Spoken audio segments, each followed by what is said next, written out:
एक बार फिर आप सभी का स्वागत है। मिशन 2022 से पहले यूपी में सियासी उठापटक शुरू हो गई है। आज राहुल गांधी के बेहद करीबी और पूर्व केंद्रीय मंत्री जितिन प्रसाद ने दिल्ली में बीजेपी का दामन थाम लिया है। उन्हें केंद्रीय मंत्री पीयूष गोयल ने बीजेपी की सदस्यता दिलाई। जितिन यूपीए सरकार में केंद्रीय मंत्री रह चुके हैं, साथ ही वो यूपी में कांग्रेस के बड़े ब्राह्मण चेहरों में से एक थे। बीजेपी में शामिल होने से पहले उन्होंने केंद्रीय गृह मंत्री अमित शाह और बीजेपी अध्यक्ष जेपी नड्डा से भी मुलाकात की।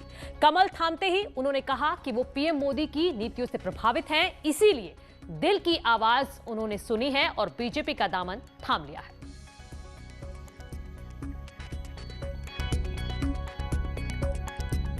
तो जितिन प्रसाद बीजेपी में शामिल हो गए हैं। उसी से जुड़ी हुई 5 तस्वीरें हम आपके सामने रख रहे हैं। सीएम योगी आदित्यनाथ ने भी पार्टी में जितिन प्रसाद का स्वागत किया है, तो वहीं स्वतंत्र देव सिंह ने भी जितिन का स्वागत किया है बीजेपी में शामिल होने पर।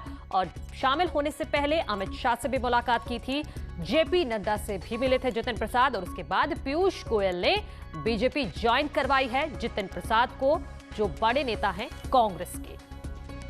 भारतीय जनता पार्टी के राष्ट्रीय अध्यक्ष श्री जेपी नड्डा जी, देश के यशस्वी प्रधानमंत्री आदरणीय नरेंद्र मोदी जी, इस देश के कर्मयोगी गृह मंत्री आदरणीय अमित शाह जी और समस्त भारतीय जनता पार्टी नेतृत्व का मैं धन्यवाद अर्पित करता हूं कि उन्होंने आज इस भारतीय जनता पार्टी परिवार में मुझे सदस्यता और सम्मान दिया है।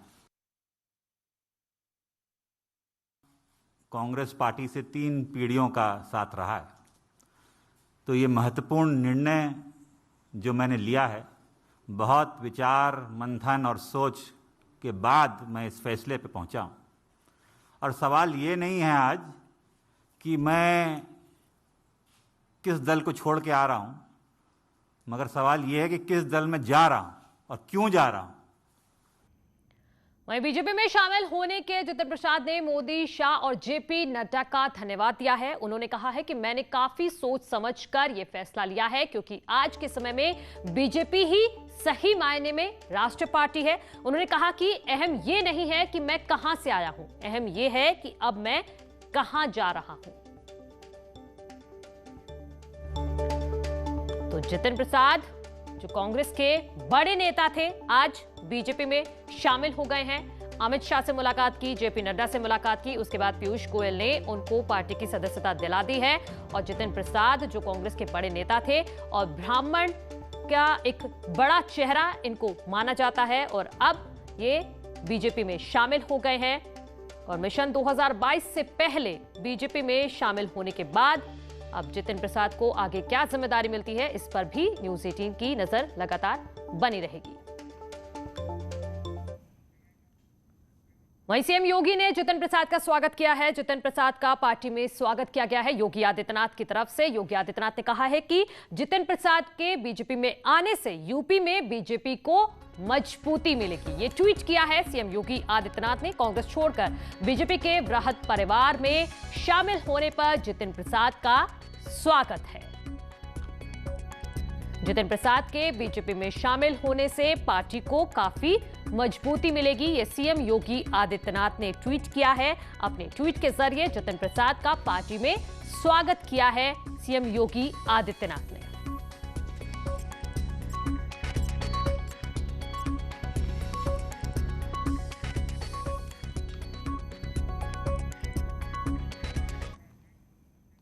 जितिन प्रसाद बीजेपी के लिए जरूरी क्यों है? 2022 से पहले जितिन प्रसाद का बीजेपी में शामिल होने कांग्रेस के लिए सरदर्द बन सकता है, क्योंकि जितिन राहुल और प्रियंका के कोर टीम में थे। इनके पिता कांग्रेस के दिग्गज कांग्रेसी नेताओं में शुमार थे। जितिन प्रसाद यूपीए 1 और यूपीए 2 में 2 बार केंद्रीय मंत्री रहे हैं। यूपी में ब्राह्मण चेतना मंच बनाकर संगठन के जरिए ब्राह्मणों के लिए बड़ा चेहरा है। राहुल प्रियंका की कोर टीम में थे। पिता जितेंद्र प्रसाद कांग्रेस के बड़े नेता थे। मनमोहन सरकार में 2 बार केंद्रीय मंत्री रहे हैं और यूपी में ब्राह्मणों का बड़ा चेहरा है। बीजेपी से नाराज ब्राह्मणों को लुभा सकते हैं जितिन प्रसाद। 2 लोकसभा 7 विधानसभा सीटों पर इनका सीधा प्रभाव है। कांग्रेस में रहते हुए ब्राह्मण चेतना मंच बनाया इन्होंने जितिन प्रसाद ने। तो ये हम बता रहे हैं कि बीजेपी के लिए इतने अहम क्यों है जितिन प्रसाद।